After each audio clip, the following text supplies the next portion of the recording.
नमस्कार सर, आपका बहुत बहुत स्वागत है आपके ही अपने इस YouTube चैनल पर। हम विश्व का इतिहास पढ़ रहे थे। कल अपने अमेरिका की क्रांति पढ़ी है और आज हम पढ़ेंगे फ्रांस की क्रांति।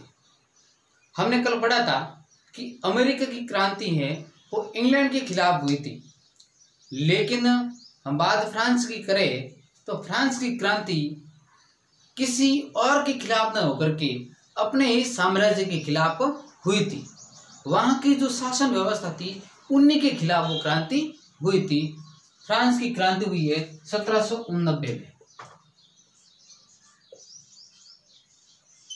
7, 8, 9 एक का अंतर एक आगे रख लिया। तो बात करें तो फ्रांस में उसमें क्रांति के कारण, सबसे पहले किसी भी देश की अगर क्रांति होती है तो उनके कोई न कोई कारण होते हैं। तो फ्रांस की क्रांति के भी कारण थे। सन 1688 में इंग्लैंड की गौरवपूर्ण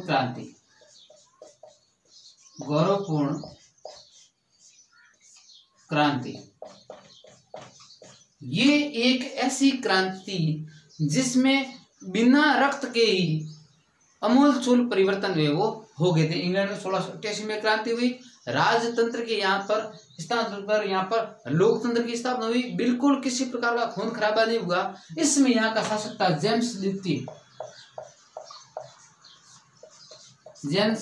द्वितीय और इसमें फ्रांस का शासक था वो था लुई 14वां।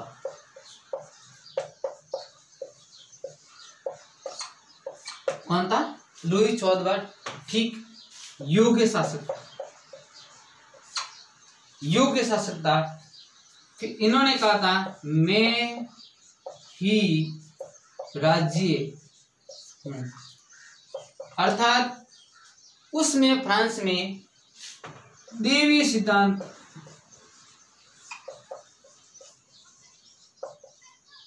की मान्यता थी, है ना। देवी सिद्धांत की मान्यता थी, यानी राजा है वो ईश्वर का प्रतिनिधि है, ईश्वर का भेजा हुआ दूत है राजा। अब यहाँ पर लुई 14वां था वो था बूर्बो वंश का शासन चल रहा था। ये लुई 14वां, लुई 15वां और लुई 16वां।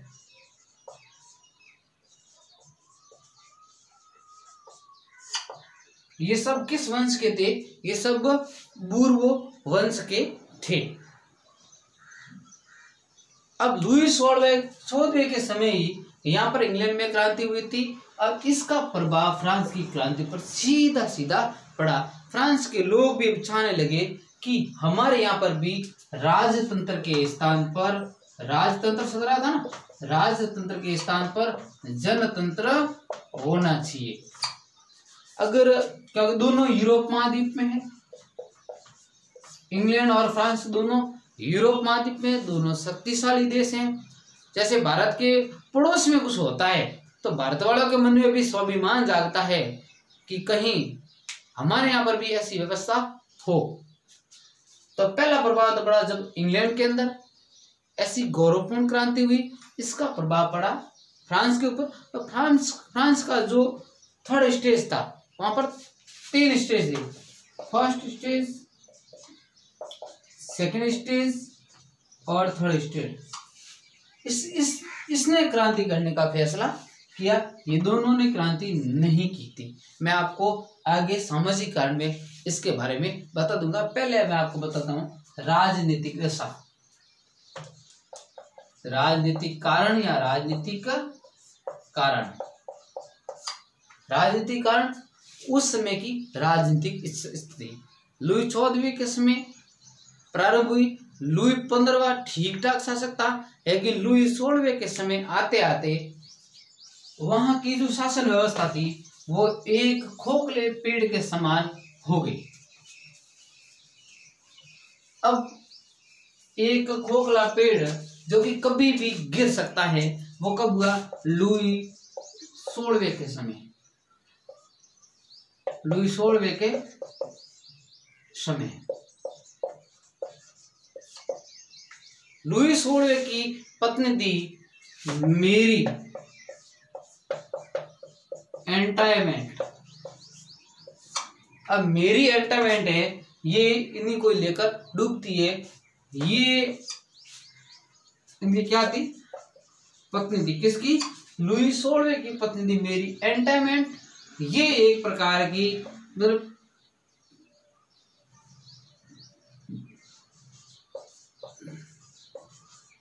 फिजूल खर्चे करती, अयोग्य थी। इसको कहा जाता है योग्य मां की अयोग्य पुत्री। अब धीरे धीरे अपनी इस पत्नी का पूरे साम्राज्य पर अधिकार हो गया। जब पत्नी साथ देती है तो बर्बाद भी कर सकती है, नहीं पत्नी साथ देती है तो फिर उठा देती है, और पत्नी साथ नहीं देती है तो बर्बाद कर सकती है। ये तो पुरानी कहावत है। लेकिन अगर पत्नी ठीक ढंग से साथ नहीं दे और वो फिजूल के कार्य करवाती है तो बर्बादी की तरफ भी ले जा सकती है। इस प्रकार ये यहाँ नहीं हुआ था। अब मेरी एंटाइनमेंट ने इस प्रकार के कार्य करना प्रारंभ कर दिया कि लुई 16वां एक प्रकार का कठपुतली बन गया।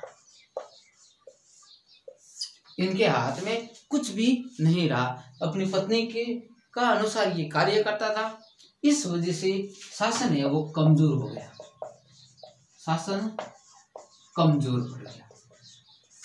शासन इस प्रकार कमजोर पड़ा कि अब एक प्रकार का खोखला पेड़ कभी भी गिर सकता है। उधर फ्रांस के मध्यम वर्ग और निम्न वर्ग ने इनके खिलाफ कार्रवाई करना प्रारंभ कर दिया। तो ये तो था राजनीतिक कारण। अगले हम पढ़ते हैं आर्थिक कारण।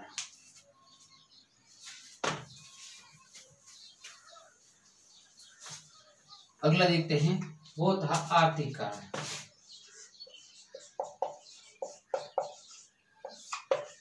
किसी भी क्रांति के लिए सबसे महत्वपूर्ण कारण वो आर्थिक कारण ही होता है।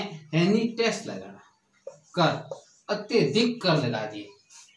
किस पर लगाए? जनता पर। 3 स्टेज, फर्स्ट, सेकंड और थर्ड स्टेज। इस थर्ड स्टेज पर ही कर लगाए। फर्स्ट स्टेज में पादरी वर्ग, सेकंड में सामंत वर्ग और थर्ड में किसान, मध्यम वर्ग, मजदूर वर्ग, ये सब थर्ड स्टेज में आते। इन पर ज्यादा से ज्यादा टैक्स लगा दिए। संख्या इनकी ज्यादा थी, ये लोग टैक्स नहीं देते थे और इन पर टैक्स लगा दिया। जब पादरी वर्ग और सामंत वर्ग टैक्स नहीं देते थे तो और ये टैक्स देते थे, इस वजह से इन लोगों ने क्रांति करने का निर्णय लिया। तो अत्यधिक टैक्स की वजह से भी फ्रांस की क्रांति है। और दूसरा देखते एक और कारण, एक और सप्तवर्षीय युद्ध। सप्तवर्षीय युद्ध जो कि फ्रांस व इंग्लैंड के मध्य हुआ। फ्रांस व इंग्लैंड के मध्य। दूसरा है ऑस्ट्रिया का उत्तराधिकार संघर्ष। क्योंकि मेरी एंटाइनमेंट थी वो ऑस्ट्रिया की राजकुमारी थी, वहां पर जो उत्तराधिकार संघर्ष हुआ वहां पर भी इसने भाग लिया था। इस वजह वहां पर भी कैसे कैसे खर्च लगे। पहला, दूसरा और तीसरा। तीसरा था अमेरिका का सहयोग, अमेरिका का सहयोग करना। उसमें फ्रांस ने इंग्लैंड के विरुद्ध अमेरिका का सहयोग किया। इस वजह से इनकी जो आर्थिक स्थिति है बहुत ही खराब हो गई। आर्थिक स्थिति बहुत ही खराब हो गई। एक तो सप्तवर्षीय युद्ध में भाग लिया, एक ऑस्ट्रिया के उत्तराधिकारी संघर्ष में भाग लिया, और तीसरा था अमेरिका के साथ संधि की और अमेरिका को सहयोग दिया। इस वजह से फ्रांस की स्थिति बहुत ही खराब हो गई। ऊपर से ये 2 वर्ग कर देते नहीं है, सब भार इन पर डाला गया है ना, सब भार इन पर डाला गया। तो ये तो था आर्थिक कारण। अगला हम देखते हैं सामाजिक कारण।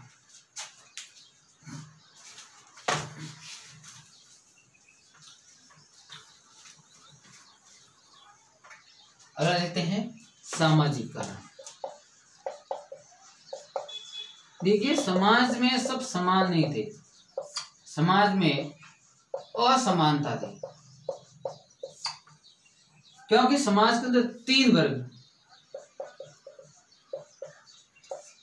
फर्स्ट स्टेज, सेकेंड स्टेज और थर्ड स्टेज। फर्स्ट स्टेज में कौन आते थे? केवल चर्च, पादरी, पुरोहित वर्ग। सेकेंड स्टेज में शासक वर्ग और थर्ड स्टेज में किसान, मजदूर और मध्यम वर्ग। इस प्रकार समाज में भी असमानता व्याप्त थी। और मैंने आपको पहले ही बताया कि इन पर टैक्स नहीं लगता था, इन पर टैक्स नहीं था, टैक्स इन पर लगता था। इस वजह से सामाजिक जो असमानता थी, अब ये लोग पैसे वाले थे और ये लोग थोड़े कम पैसे वाले थे, तो इस वजह से समाज में जो असमानता थी, तो समाज में असमानता भी फ्रांस की क्रांति का एक मुख्य कारण बना। अगला देखते हैं धार्मिक कारण। धार्मिक स्वतंत्रता भी वहां पर नहीं थे। वहां पर जो रोमन कैथोलिक धर्म है, धार्मिक कारण। फ्रांस में जो रोमन कैथोलिक धर्म है, उस धर्म को मानना अनिवार्य था। रोमन कैथोलिक धर्म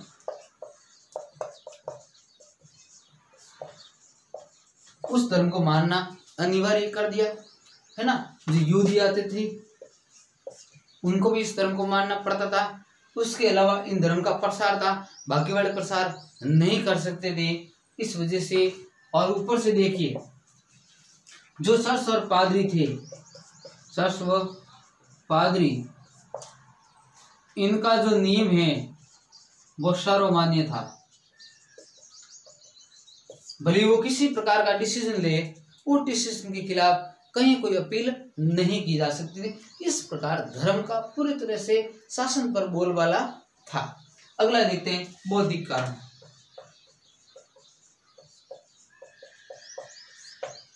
नेपोलियन ने ठीक कहा है। नेपोलियन ने कहा था कि अगर रूसो न होता तो फ्रांस की क्रांति भी नहीं होती, फ्रांस की क्रांति नहीं होती। यानी रूसो ने पुस्तक लिखी थी, सामाजिक संविधा।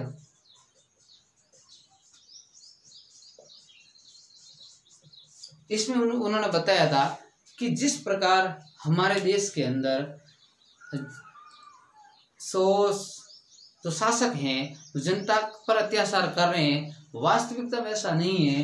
ये तो एक प्रकार का सामाजिक समझौता है कि हमने सब अधिकार राजा को दिए हैं और राजा है वो हमारा सहयोग करेंगे, हमारा कल्याण करना चाहिए। लेकिन वर्तमान राजा इस प्रकार का नहीं कर रहे हैं। दूसरा एक और जो था उनका नाम था मोंटेस्क्यू,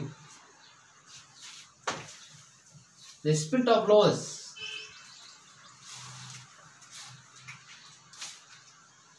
मोंटेस्क्यू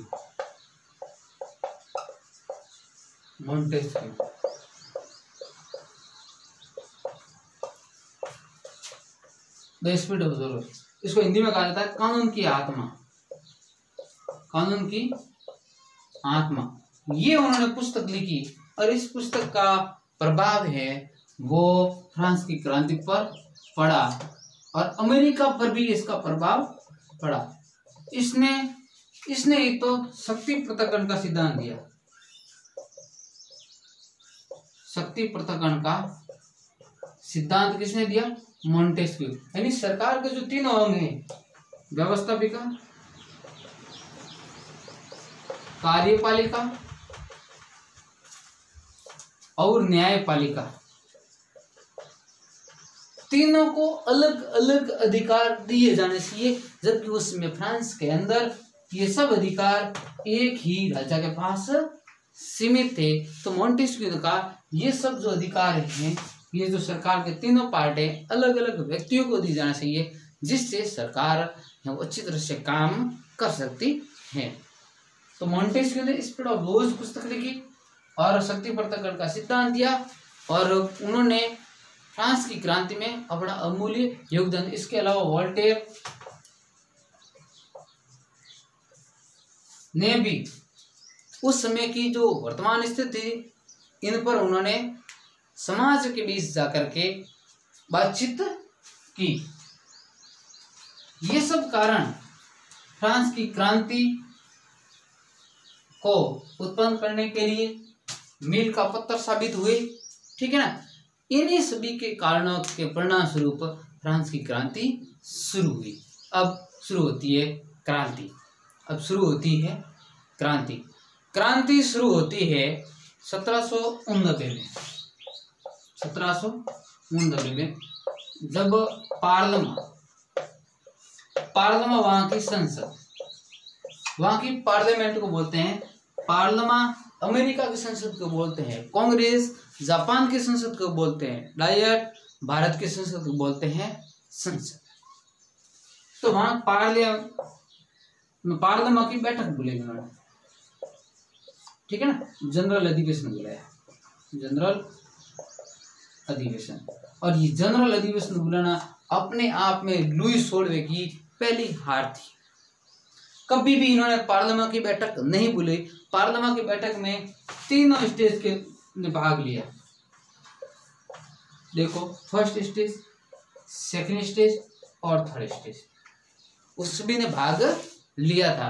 लेकिन पार्लियामेंट की बैठक में इन दोनों ने कोई टेंशन नहीं था, इन दोनों को समस्या थी थर्ड स्टेज की। इसमें उन्होंने 2 दिन बाद ही इन्होंने इसका बहिष्कार कर दिया। उन्होंने कहा हम संसद का बहिष्कार करेंगे, संसद का बहिष्कार करेंगे, और हम संसद की किसी प्रकार की गतिविधियों में भाग नहीं ले, हमें तो स्वतंत्रता चाहिए, हमें तो स्वतंत्रता चाहिए। तो किस स्टेज ने बहिष्कार किया? Third stage. दोनों स्टेज थे वो तो उच्च वर्ग के थे और ये निम्न वर्ग के थे। तो पार्लियामेंट की जो बैठक है वो एक प्रकार से लुई सोलवे के पतन का शुरुआत थी। उसके बाद वे सभी लोग वहां से निकले। वहां से निकल के पास में टेनिस का मैदान है, टेनिस का मैदान है, उस मैदान में इकट्ठे हो गए। जो कौन? थर्ड स्टेज वाले। थर्ड स्टेज के सभी लोग पार्लियामेंट से निकल गए, जनरल अधिवेशन में भाग नहीं लिया, उन्होंने राजा के कार्य में सहायता नहीं की और वो निकल कर पास के टेनिस के मैदान में पहुंच गए। ये प्रश्न हर कंपटीशन में आता है। एक सेकंड ग्रेड और फर्स्ट ग्रेड में रटाया प्रश्न है, टेनिस कोर्ट की शपथ कब हुई? टेनिस कोर्ट की शपथ कब हुई? और ये हुई थी 6 मई को। कब हुई? 6 मई 1789। इसमें क्या था? इस टेनिस कोर्ट के मैदान में सभी लोग इकट्ठे हो गए। सभी लोग इकट्ठे होकर के उन्होंने प्रतिज्ञा ली, उन्होंने प्रण लिया। क्या प्रतिज्ञा ली? प्रतिज्ञा ली कि जब तक फ्रांस का संविधान लागू न हो जाए, फ्रांस का संविधान लागू न हो, तब तक हटेंगे नहीं, हटेंगे तब तक हम यहां से नहीं हटेंगे। भले ही हमें किसी प्रकार का न्योता मिले या न मिले, हम इस कोर्ट को छोड़ेंगे नहीं, हम इस मैदान को नहीं छोड़ेंगे, हम यहीं इकट्ठे रहेंगे, ठीक है ना। तो ये तो थी टेनिस कोर्ट की शपथ। इसको कहा जाता है टेनिस कोर्ट की शपथ, टेनिस कोर्ट की शपथ। अब टेनिस कोर्ट की शपथ ले ली उन्होंने और संविधान बनाने का निश्चय कर दिया, संविधान बनेंगे। उसके बाद वे सभी लोग पास में एक बोस्टन जेल पड़ती है, बोस्टन जेल पड़ती है, वो वहां गए 14 जुलाई 1789 को बोस्टन जेल पर अटैक किया और बोस्टन जेल में जो क्रांतिवादी वगैरह जिनको बंद किया था उन सबको वहां से निकाल दिया। तो ये तो थी दूसरी घटना, पहली टेनिस कोर्ट की शपथ और दूसरी बोस्टन जेल जाकर के बोस्टन जेल में जो कैदी थे उनको छुड़वा दिया। अब जो लुई 16वां था, अब लुई 16वें को अब पता चल गया कि अब किसी न किसी प्रकार से यहाँ से निकलने में ही फायदा है, क्योंकि अब क्रांतिकारी गतिविधियां हैं बहुत ही उग्र हो चुकी हैं और अब बचने का कोई रास्ता ही नहीं है। तो दोनों वहां से भाग गए। तब 1791 में फ्रांस का संविधान लागू हो गया। 1791 में कब हुआ? 1791 में फ्रांस का संविधान लागू हो गया, यानी फ्रांस है वो गणतंत्र हो गया। फ्रांस गणतंत्र हो गया। कब हुआ? 1789 में बूर्बो वंश का अंत हो गया और इसके 2 साल बाद 21 जनवरी 1793 को लुई 16वें को फांसी पर चढ़ा दिया। लुई 16वें को फांसी पर चढ़ा दिया और इसके ठीक 9 महीने बाद 16 अक्टूबर 1793 को मेरी एंटायरमेंट को भी फांसी पर चढ़ा दिया गया। इस प्रकार इस बूर्बो वंश का अंत हो गया और बूर्बो वंश के अंत के साथ ही फ्रांस का संविधान लागू हो गया और फ्रांस है वो गणतंत्र बन गया। तो इस प्रकार हम एक बार रिपीट मारते हैं। फ्रांस की क्रांति 1789, पहला राजनीतिक दशा वहां की, राजनीतिक दशा बहुत ही खराब थी वहां की, क्योंकि जिस समय इंग्लैंड में गौरवपूर्ण क्रांति हुई उस समय वहां का शासक था जेम्स द्वितीय, ठीक है ना, जेम्स द्वितीय शासक था, वहां का तख्ता पलट हुआ, वहां लोकतंत्र की स्थापना हुई। उधर फ्रांस की बात करें, फ्रांस उसमें लुई 14वां था। लुई 16वां ठीक ठाक योग्य शासक था, लेकिन वो ज्यादा कदम नहीं उठा पाया। लुई 15वां और लुई 16वां दोनों अयोग्य शासक थे। लुई 15वें के समय क्रांति शुरू हो चुकी थी और लुई 16वें के समय उसका अंजाम हुआ। उसकी पत्नी मेरी एंटरनेट एक प्रकार की ऐसी महिला थी जिन्होंने पूरे शासन तंत्र पर अधिकार कर दिया।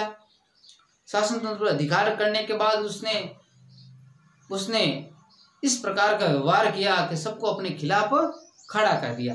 आर्थिक कारण में देखते हैं अत्यधिक कर लगा दिए और कर भी 3rd स्टेज पे लगा दिए, 2nd स्टेज और 1st स्टेज को इससे वंचित रखा। इस कारण क्रांति हुई। तीसरा था सामाजिक कारण। सामाजिक कारण हमने पढ़ा है कि समाज है वो अनेक भागों में विभक्त था, 3 भागों में विभक्त था, उच्च वर्ग, मध्यम वर्ग और निम्न वर्ग। उच्च वर्ग में केवल चर्च और पादरी आते थे, 2nd वर्ग में जो शासक वर्ग आता था और 3रे स्टेज में पूरी आम जनता हुआ करती थी। इस तरीके से बदसलूकी होती थी। धार्मिक कारण हमने पता रोमन कैथोलिक धर्म का बोलबाला था। सब लोग को रोमन कैथोलिक धर्म को मानना पड़ता था, ठीक है ना, और पोप और पादरी जो निर्णय सुनाते थे वो अंतिम हुआ करता था। बौद्धिक कारण हम देखे तो बौद्धिक कारण में वहाँ के जो लेखक थे, वहाँ के जो लेखक और दार्शनिक थे, उन्होंने समाज के बीच जाकर के समाज को जागृत किया, पुस्तकें लिखी, समाचार पत्र निकाले और उन्होंने तुलना की इंग्लैंड से कि हमारे से तो इंग्लैंड का शासन व्यवस्था बढ़िया है, क्योंकि इंग्लैंड में जो लोकतंत्र हुआ नया था। इस वजह से भी बौद्धिक कारण हुआ। और फिर क्रांति की शुरुआत हुई 1789 में। पार्लियामेंट की बैठक बुलाई और उस बैठक में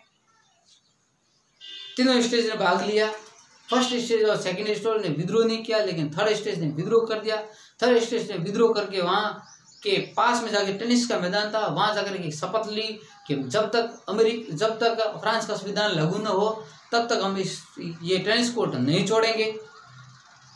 उसी को टेनिस कोर्ट की शपथ कहते हैं। फिर उन्होंने बोस्टन जेल पर आक्रमण किया और वहाँ से कैदी थे उनको रिहा कर दिया गया। और ये कर दिया 14 जुलाई को इनको रिहा कर दिया गया, ठीक है ना। उसके बाद उन्होंने जो 1791 में फ्रांस का संविधान लागू किया। फ्रांस का संविधान लागू होते ही राजा लुई 16वां और एंटोनेट दोनों भागे। फिर उन पर मुकदमा चलाया गया। 21 जनवरी 1993 को लुई 16वें को फांसी पर चढ़ाया गया और 16 अक्टूबर 1993 को लुई 16 की पत्नी मेरी एंटोनेट को भी फांसी पर चढ़ा दिया। इस प्रकार ये तो थी फ्रांस की क्रांति। अगले वीडियो में हम एक और नई क्रांति के साथ पढ़ेंगे और हम लगभग 7-8 दिन तक विश्व का इतिहास ही पढ़ने वाले।